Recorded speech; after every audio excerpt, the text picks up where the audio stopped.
5, 6, 7, 8, 9,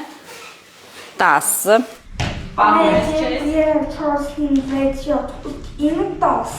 12-ամյա Արևը հենաշարժողական համակարգի սահմանափակումներ ունի։ Մարինեի միակ նուրբ ու զգայուն դուստրը այժմ ինքնուրույն է դարձել։ 2 տարեկանում են բացահայտել խնդիրը։ Ֆիզիոթերապիայի արդյունքը աղջնակի մայրիկի համար ակներև է։ Մի քիչ երկար պահի վերև։ Նման մայրիկները գուցե բոլորը չասեմ, բայց հիմնականում այդպես է, իրանց մեծ ի վերուս տրված է այդ ուժը։ Եթե տրվել է նման յուրահատուկ, առանձնահատուկ բալիկներ, ուրեմն Աստված ի վերուս տրել է իրանց մեջ այդ ուժը, որ կարողանան հաղթահարեն բոլոր դժվարությունները եւ օրինակ լինեն մյուսների համար։ Հույսի եւ հավատի օջախ հասարակական կազմակերպությունն է մեկ հարկի տակ հավաքել սահմանափակ կարողություններ ունեցող երեխաներին, նպատակ ունենալով նրանց շրջանում զարգացնել մանկական սպորտը։ 45 շահառու ունի այս պահին հաստատությունը։ Նրանք ֆիզիոթերապիայի եւ հոգեբանի հետ աշխատանքի շնորհիվ փորձում են դառնալ ավելի ինքնուրույն։ Դուք տեսնում եք մեր տարածքը իհարկե շատ մեծ չի, բայց մենք տեղավորեցնում ենք կարելի է ասած ըստ ժամերի մեր աշխատանքները տանելու համար։ Կա խնդիրը կապանում, քանի որ մեր երեխաները հասնում են մայրաքաղաք, այս նույն պրոցեդուրաները ստանալու համար ինքն էլ վճարովի։ Իսկ մեր մոտ լրիվ անվճար է ընթանում պարապմունքները, քանի որ ֆինանսավորում ենք ծրագրի համար։ Փորձում ես այս մկաներով աշխատես, ոչ թե փորով, դա։ 7 տարի ոլորտում աշխատող Ալվարդը յուրաքանչյուր երեխայի փոքրիկ հաջողությամբ ուրախանում ու ավելի մեծ ոգևորությամբ է անցկացնում պարապմունքները։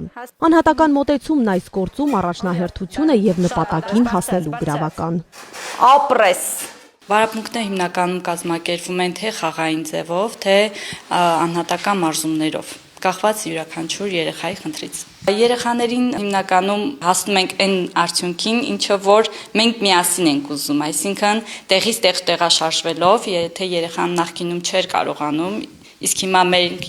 երկար աշխատանքների շնորհիվ հասնում ենք այդ արդյունքին, դա երկուսիս երջանկություն է պարգևում, քանի որ ինքը լիարժեք է արդեն իրեն գտնում հասարակության մեջ եւ դա տալիս է իրեն ինքնավստահություն, դա ուրախացնում է եւ իրեն եւ ինձ։ Ֆիզիոթերապիայից բացի խնդիրներ ունեցող երեխաներն ու նրանց ծնողները ստանում են հոգեբանի աջակցություն։ Համապատասխան գույքով հագեցվածությունն ու մասնագետի աշխատանքը չեն կարող լիարժեք պտուղ տալ, եթե չլինի ծնողի շահագրգռվածությունը։ Մինչև 2017 թվականը կազմակերպությունը բարեգործական տարբեր ծրագրերով էր գումար հայթայթում, բայց արդեն գրեթե 10 տարի է այդ կարևոր ու պատասխանատու առաքելությունը հանձն է առել Զանգեզուրի պղնձամոլիբդենային կոմբինատը։ Ձեռնարկության կայուն հովանավորության շնորհիվ սահմանափակ կարողություններով երեխաներն ու պատանիները թերապևտների օգնությամբ մարզվելու հնարավորություն են ստացել։ 2017 թվականից ԶՊՄԿ-ն ֆինանսավորում են մեզ, ու մենք այդ ծրագրի շրջանակներում տարբեր միջոցառումներ, տարբեր պարապմունքներ ենք անցկացնում։ Այո, իրանց շնորհիվ մենք այսօր կարողանում ենք գոյատևել։ Իրանց շնորհիվ կա կազմակերպությունը, քանի որ միակ հովանավորն է մեր կազմակերպության, որ հովանավորում է ու մեր ծրագիրը շարունակվում է։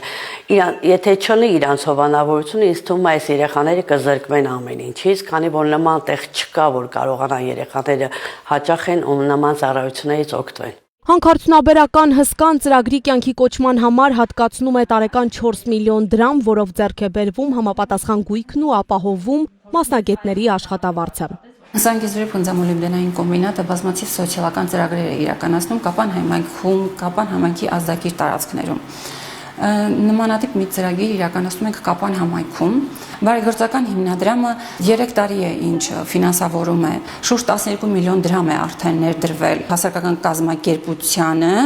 որպեսզի կարողանան հոգան իրենց խնդիրները եւ լինեն երեխաների եւ ծնողների կողքին։ Այստեղ չեն ժխտում, օգնության կարիք ունեցողները շատ են, հնարավորությունները ցավոք սահմանափակ։ Շահառու երեխաներից ոմանք ունեն նաև այլ ծառայությունների կարիք, որոնք կենտրոնում առայժմ հասանելի չեն, բայց դրանց ընդլայնման ուղղությամբ արդեն իսկ քայլեր են ձեռնարկվում։ Նարեխ Խաչատրյան, Ռոբերտ Օհանջանյան, Սյունիք լուրեր։